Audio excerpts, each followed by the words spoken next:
अस्सलाम वालेकुम प्यारे बच्चों। अब हम पढ़ेंगे मेरी पहचान उर्दू कायदा।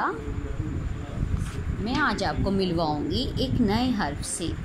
ये है हर्फ खे, इसकी आवाज़ है ख। ये है हर्फ खे, इसके ऊपर है एक नुक्ता। ये आता है ह के बाद ख, खे, इसकी आवाज़ है ख। आप इसके ऊपर उंगली फेरिए, इस तरह से इसका एक पेट बनाइए। खे, ये है ख। ख से खरगोश, ख से खरबूजा, ख से खैमा, ख से खैमा।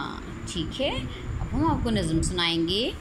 सैर जब करने जाएं हम, बड़ा सा खैमा लगाएं हम, काटे मीठा सा खरबूजा, खरगोश को भी खिलाएं हम। ख, ये है ख। सबकी आवाज़ शुरू होती है ख से। क्या है हर्फ ख? ख खरगोश, ख खरबूजा, ख खैमा।